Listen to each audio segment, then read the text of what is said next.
আসসালামু আলাইকুম। কি অবস্থা সবার? আমি আছি এখন একটা সাবস্টেশনে। আপনাদের সাথে আজকে শেয়ার করব একটা সাবস্টেশনে কি কি ইকুইপমেন্ট থাকে। চলুন তাহলে শুরু করি। এটা হচ্ছে একটি HT switch gear. HT switch gear 11 KB এখানে ইন হয়েছে। এটা হচ্ছে একটা 1200 এম্পিয়ারের বিসিবি। আর উপরে একটা এম্পিয়ার মিটার আছে, একটা ভোল্ট মিটার আছে। ভোল্ট মিটারে আমরা দেখতে পাচ্ছি 10.32 কেবি ভোল্টেজ আছে। তো এই মেইন এইচটি থেকে, এই এইচটি সুইচ গিয়ার থেকে আমাদের একটা লাইন আসছে আরেকটা এইচটি সুইচ গিয়ারে। এটা একটা এইচটি সুইচ গিয়ার, এটা একটা এইচটি সুইচ গিয়ার। দুইটা আসলে দুই দুই প্লান্টের জন্য ব্যবহার করা হয়েছে। এটা হচ্ছে একটা 630 এম্পিয়ারের বিসিবি, এটাও একটা 630 এম্পিয়ারের বিসিবি।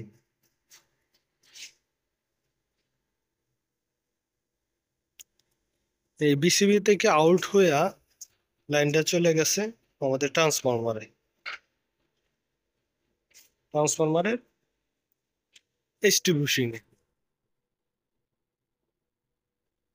এইচটি বুশিং থেকে আবার এলটি মানে স্টেপ ডাউন ট্রান্সফরমার, এটা স্টেপ ডাউন হইয়া আবার চলে গেছে আমাদের এলটি সুইচ গিয়ারে। এটা একটা ট্রান্সফরমার, এটা একটা ট্রান্সফরমার।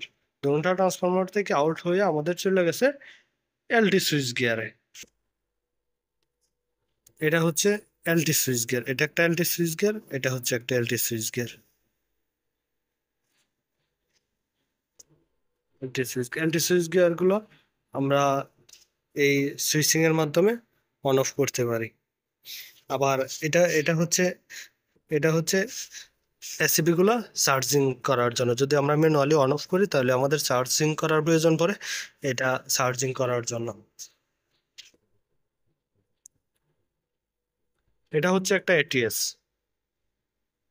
এটা হচ্ছে আরইবি, এটা হচ্ছে আরইবির একটা কন্টাক্ট, এটা হচ্ছে একটা জেনারেটরের কন্টাক্ট। মাঝখানে মাঝখানে আমাদের কন্ট্রোলিং আছে, এটা আমার হাতেই করা।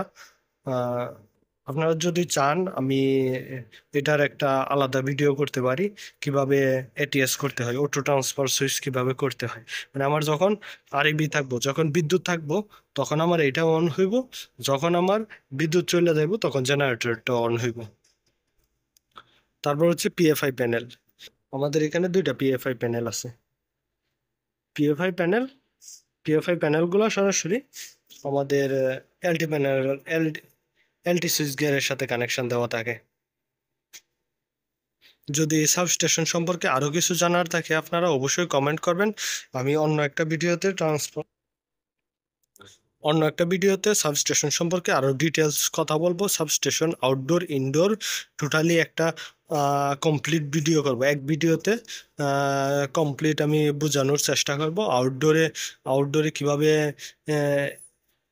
এবিআর কাজ করে, কিভাবে এসিআর অটো রিক্লোজার কিভাবে কাজ করে, এবিএস কিভাবে কাজ করে, লাইটিং এর স্টেটর কিভাবে কাজ করে। ইন ডিটেলস আমি আরেকটা ভিডিওতে বলবো। আপনারা অবশ্যই কমেন্ট করবেন যদি জানতে চান। আহ, এবং কি সিটিপিটি রেশিও কিভাবে বের করতে হয়, আমরা কিভাবে বিদ্যুৎ বিল হিসাব করব, ইন্ডাস্ট্রিয়াল বিদ্যুৎ বিল হিসাব করব। আপনারা যদি জানতে চান অবশ্যই কমেন্ট করবেন। আমি অন্য একটা ভিডিওতে সবকিছু বিস্তারিত